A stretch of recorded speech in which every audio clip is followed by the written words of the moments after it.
आदरणीय दर्शकवृन्द, आज हामी नयाँ स्थान विशेषको जानकारी दिने क्रममा सुनसरी जिल्लाको भला क्षेत्र नगरपालिका 1 मा अवस्थित अति नै प्राचीन हरिद्वार चतरा धामको विशेषताबारे जानकारी दिनका लागि हाम्रो सप्तकोशी न्युजको सम्पूर्ण टिम भला क्षेत्र 7 देखि गन्तव्य स्थान चतरा धामतिर जाँदैछौँ।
मातुन्जेल मात्रै राम्रो मोटो घाटो हो, मरेपछि तिमी हामी सबै माटो हो, मरेपछि तिमी हामी सबै माटो हो।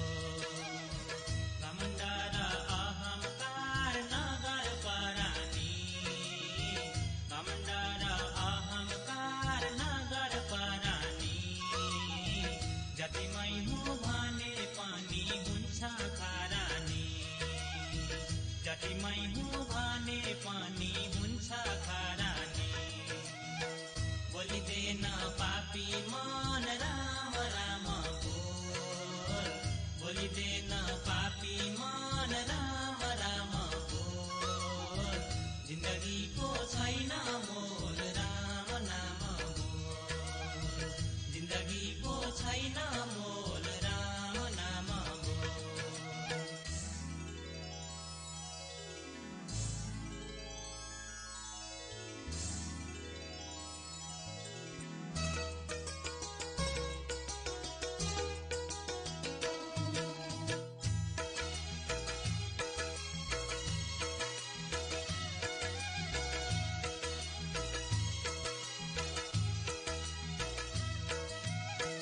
बाचुन्जेल मातेर बोल्यो जर्केर, बाचुन्जेल मातेर बोल्यो जर्केर, मरेपछि को आउँछ र फेरि फर्केर, मरेपछि को आउँछ र फेरि फर्केर।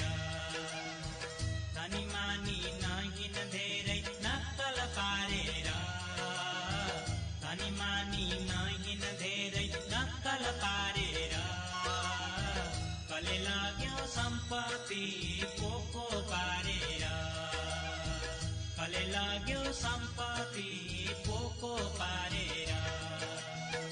बोलिदेन पापी मन। नमस्कार अनि हार्दिक स्वागत छ आदरणीय दर्शकवृन्द। यो हो कार्यक्रम नयाँ स्थान विशेष र म हुँ कार्यक्रम प्रस्तुता मोतीराम राई।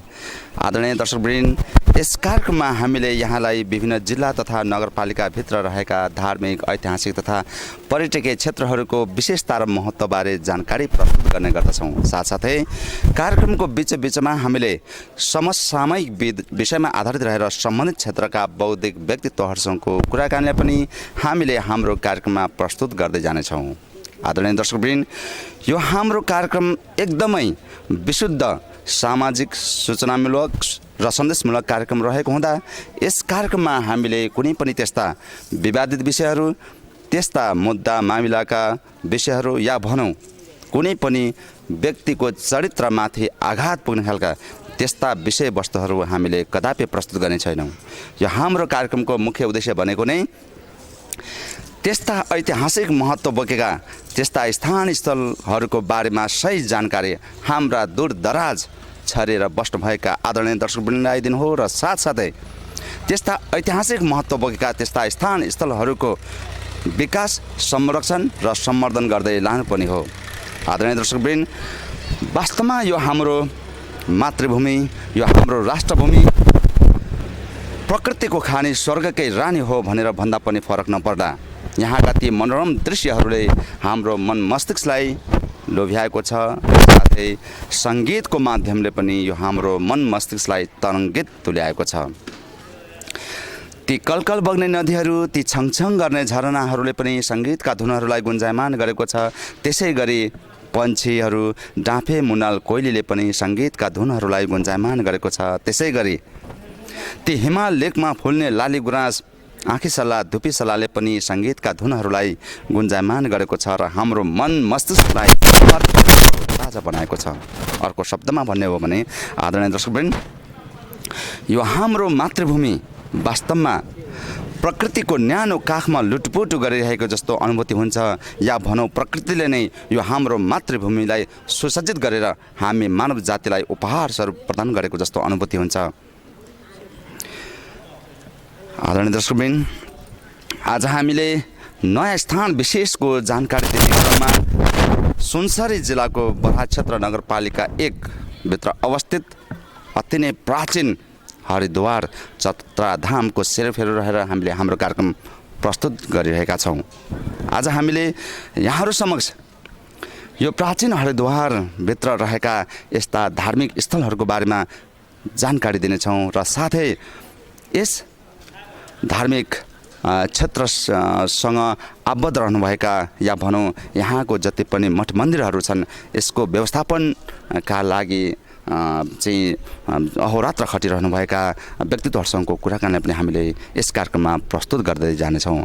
आदरणीय कार्यक्रम नयाँ स्थान विशेषमा यहाँलाई फेरि पनि स्वागत छ।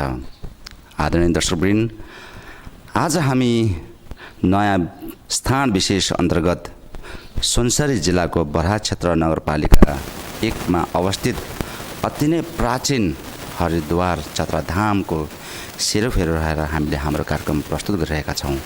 वास्तवमा यो हाम्रो कार्यक्रमको उद्देश्य भनेको हाम्रा दूरदराज छरेर बस्नुभएका आदरणीय दर्शकवृन्दलाई यो हाम्रो राष्ट्रभूमि, यो हाम्रो मातृभूमिमा रहेका त्यस्ता धार्मिक, ऐतिहासिक तथा पर्यटकीय क्षेत्रहरूको विशेषता र महत्त्वबारे जानकारी दिनु हो। आज हामीसँग यसै बराहा क्षेत्र चत्राधामका जगद्गुरु श्री रामानन्दाचार्य सेवापीठका एकजना गुरु हुनुहुन्छ। उहाँसँगको छोटो कुराकानी अबको पालोमा। यहाँको शुभ नाम? मेरो नाम नवलकिशोर रामशरण दास हो। मलाई यहाँ नवलकिशोर महाराजजी भनेर चिनिन्छ। म चाहिँ परम पूज्य प्रात स्मरणीय परम वन्दनीय पूज्यपात श्री अनन्त श्री विभूषित जगद्गुरु श्री रामानन्दाचार्य महायोगी सिद्ध बाबाको कृपा पात्र हुँ। गुरुजीले यहाँको विशेषताबारे पनि यसो प्रकाश पारिदिनु न। यो हाम्रो जगद्गुरु श्री रामानन्दाचार्य सेवापीठ लगभग 12 वर्ष पहिले स्थापना भएको हो। यसको आफ्नो उद्देश्य, आफ्नो मिसन, आफ्नो भिजन रहेको छ। जगद्गुरु श्री रामानन्दाचार्य सेवापीठ स्थापना कालदेखिबाट विविध सेवा, राष्ट्र सेवाको काममा, धार्मिक सेवाको काममा, जनताको सेवाको काममा लागिरहेको छ। जसमध्येमा विगत 6-7 वर्ष अगाडि यहाँ चाहिँ स्वास्थ्य शिविर, विशाल स्वास्थ्य शिविर पनि भएको थियो। हजुरहरूलाई अवगतै होला सायद। यहाँ चाहिँ लाखौँ भक्तहरूले चाहिँ स्वास्थ्य लाभ प्राप्त गरेका थिए। कति बिरामीहरू, क्यान्सरका बिमारीहरू, रक्तचापका बिमारीहरू, सुगरका बिमारीहरू लगायत विविध प्रकारका बिरामीहरूको उपचार भएको थियो त्यतिखेर। जसमध्ये नेपालका प्रधानमन्त्री प्रचण्ड स्वयं आएर यसको उद्घाटन गर्नुभएको थियो र यसबाट चाहिँ यो हाम्रो बराहा क्षेत्र चत्राधामको विकासको लागि झन् टेवा पुगेको थियो त्यतिखेरदेखिबाट। अहिले विकासको पहिलाको तुलनामा अहिलेको विकास धेरै राम्रो पनि छ र विकास हुँदै गएको पनि छ। हजुरलाई यथा जानकारी पनि छ।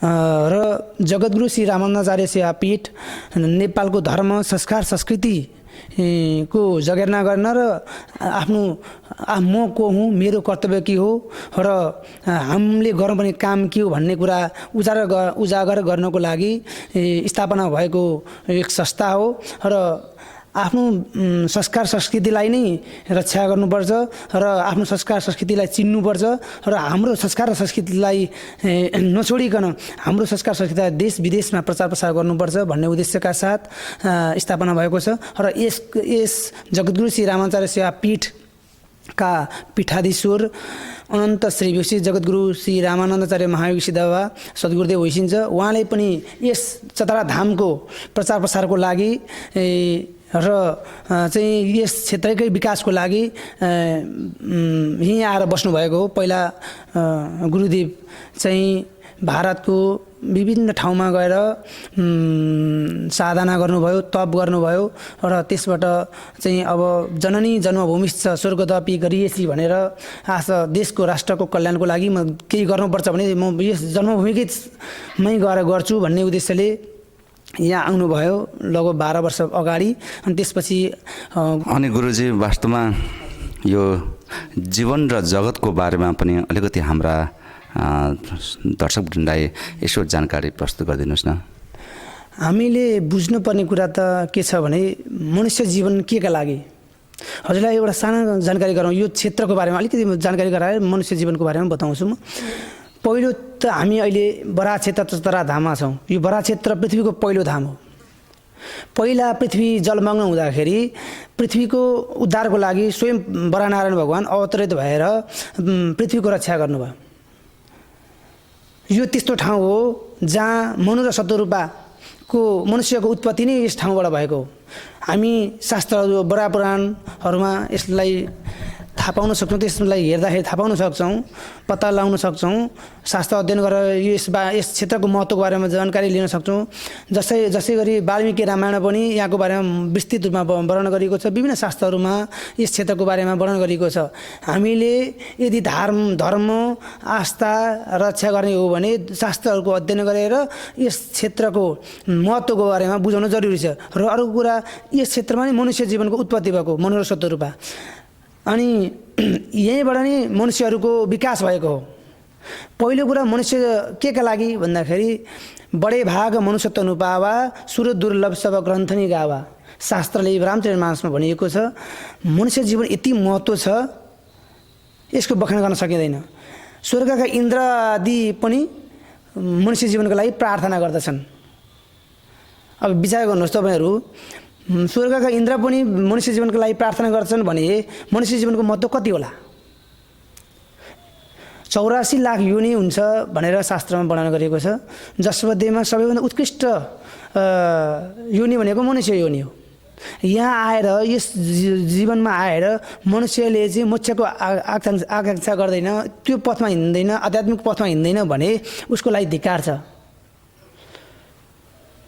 भनेर यसरी रामचरितमानसमा लेखिएको छ। मनुष्य भइसकेपछि अरूको कल्याण गर्नु, अर्को दुःखलाई निवारण गर्नु, अर्को दुःख आफ्नो साथमा लिनु, अरूलाई सहयोग गर्नु, करुणा भाव पैदा गर्नु, अरू सबैको हितको सोच्नु, नराम्रो कसैको नसोच्नु, यो नै मनुष्यको एउटा लक्ष्य हो। र मनुष्यले म यस जीवनमा आएर म भगवत प्राप्ति गर्छु भने पनि लक्ष्य राख्नुपर्छ। उसको उद्देश्य नै यही हो। अन्तिम मनुष्य जीवनमा प्राप्त गरिसकेपछि अरू हामी पाप कर्म नगरिकन चाहिँ आफ्नो साधना पथमा भगवानको भक्तिको आराधना गर्दाखेरि मात्रै उसको कल्याण हुन्छ र उसले आफ्नोको पनि कल्याण गर्छ, जगतको पनि कल्याण गर्न सक्छ। मनुष्यको जीवनको यो महत्त्व छ। वास्तवमा के हो यो कर्म र भाग्यको बिचमा सम्बन्ध चाहिँ के कस्तो छ, यसको बारेमा प्रश्न पार्दिनु न। यसले एकदम राम्रो जिज्ञासा राख्नुभयो। पहिलो कुरा त कर्मप्रधान विश्व गरिराखा, जो जसो करै सो त्यसकै फल चाखा भन्ने एउटा यो रामचरितमानसमा लेखिएको छ। हामीले जस्तो कर्म गर्छौँ त्यस्तै फल प्राप्त गर्दछौँ। यदि तपाईँहरूले असल कर्म गर्नुहुन्छ भने असल फल प्राप्त गर्नुहुन्छ। अब हजुरले भाग्यको पनि कुरा गर्नुभयो। भाग्यमा चाहिँ के हुन्छ भने प्रारब्ध, हजुरले पूर्व जन्ममा कति कर्म गर्नुभएको छ हजुरले 84 लाख योनि फेर्नुभयो, राजा महाराजादेखि लिएर स्वर्गका इन्द्रादिसम्म तपाईँ हुनुभयो होला होइन, विविध कर्महरू गर्नुभयो। अनि त्यो कर्मको आधारमा यो जन्मको प्रारब्ध बन्छ, यो जन्म तपाईँले भोग्नुपर्ने कर्म बन्छ। जसरी सकेपछि छैटौँको दिन भावीले लेख्छ भन्ने कुरा हामीले सुनेका छौँ नि होइन हो।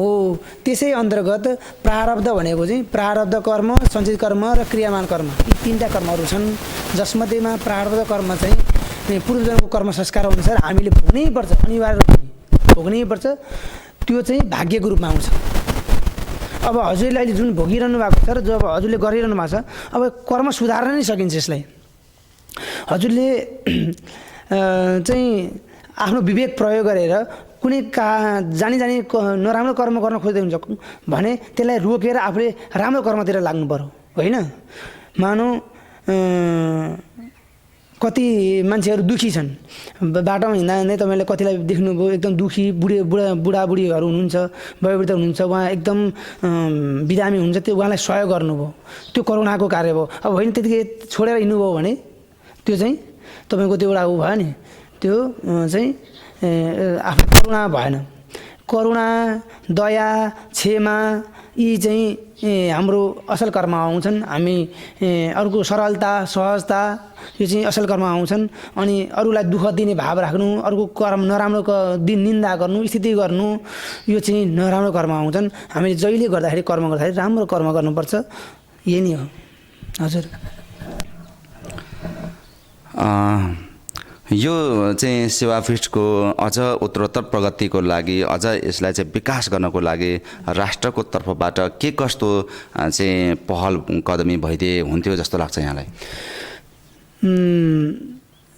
यो राष्ट्रको कल्याणको लागि र सम्पूर्ण जनताहरूको कल्याणको लागि चाहिँ परम पूज्य सद्गुरुदेव महायोग सिद्ध बाबासँग चाहिँ जुन विद्या छ त्यो कोहीसँग छैन।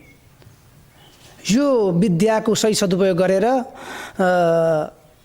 अगाडि बढेको खण्डमा राष्ट्रको पनि कल्याण हुन्छ, सबै जनताको पनि कल्याण हुन्छ, स्थानीयको पनि कल्याण हुन्छ, राष्ट्र विकास पनि हुन्छ, सबै रोजगारी स्वस्थ सुसम्पन्न हुन्छन् नेपालीहरू, यही नै हो।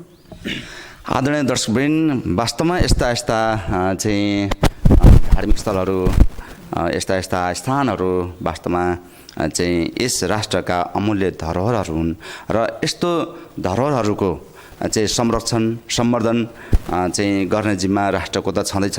साथसाथै हामी जस्ता सचेत यो जगतमा साधु सन्तमा पनि सत्पुरुषहरू विरलै रूपमा पाइन्छन्, जसमध्येमा महायोग साधनाको शक्तिपात गर्न सक्ने र समाधि सिद्ध साधु सन्त भनेको विरलै पाइन्छ। जसमध्येमा यस जगतमा मलाई लाग्छ हाम्रो परमपूज्य सद्गुरुदेव अनन्त श्री विभूषित जगद्गुरु श्री रामानन्दाचार्य महायोगी सिद्ध बाबा मात्रै हो जस्तो मलाई लाग्छ।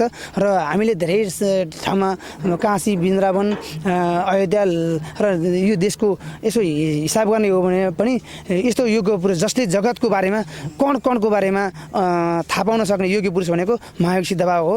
र उहाँले अहिले शक्तिपातद्वारा महायोग साधना जनजनमा स्वत दिइरहनु भएको छ। यो महायोग साधना गर्दाखेरि हजुरलाई मैले व्यक्त त गर्न सक्दिनँ, यो महायोग साधना गरिसकेपछि उनीहरूको जीवनमा सुधार आएको छ। हाम्रो साधकहरू जति हुनुहुन्छ, कति गुरुदेवसँग जोडिसकेपछि यो महायोग साधना योग साधना गरिसकेपछि उनीहरूको जीवनमा ठुलो परिवर्तन आएको छ।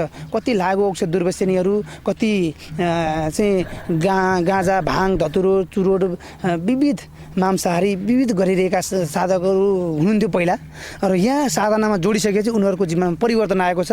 उनीहरूको जीवन सुखमय भएको छ। उनको चाहिँ कतिको दाम्पत्य जीवनमा हुन्छ नि, झै झगडा भएर एकदम टुटफुट भएको अवस्था, त्यस्तो अवस्था पनि एकदम राम्रो उनीहरूको जीवनमा खुसी नै खुसी, पहिला दुखी भयङ्कर दुखी भएको अवस्था हुँदाखेरि यहाँ आएर गुरुदेवसँग जोडिसकेपछि उनीहरूको जीवन सुखमय भएको, आनन्दमय भएको, उनीहरूको चाहिँ धर्मप्रति कुनै आस्था नभएको व्यक्ति पनि आस्थावान भएको, अनि यस्तो स्थिति छ। यो महायोग साधना गर्नुभयो भने हजुरको सबैको राम्रो हुन्छ जस्तो मलाई लाग्छ। र अनुभूतिको आधारमा बोलिरहेको छु मैले, र मैले त्यतिकै थोता बोलेको होइन।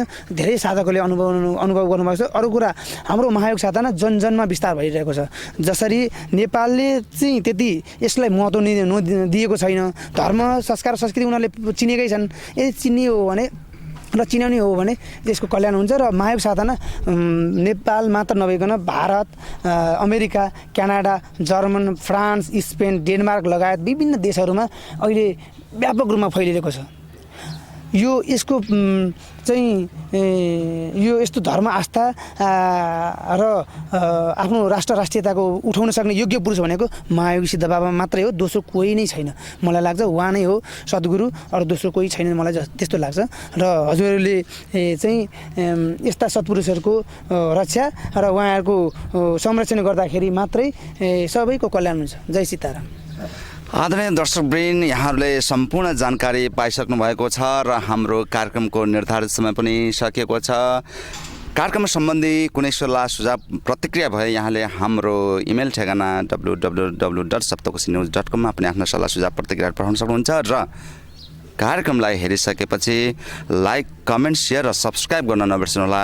यहाँहरूको साथ सहयोगले नै हामीलाई थप ऊर्जा मिल्नेछ भन्दै आजको कार्यक्रमबाट म प्रस्तुता मोतीराम राई पनि बिदा हुन चाहन्छु। हस्त, नमस्ते।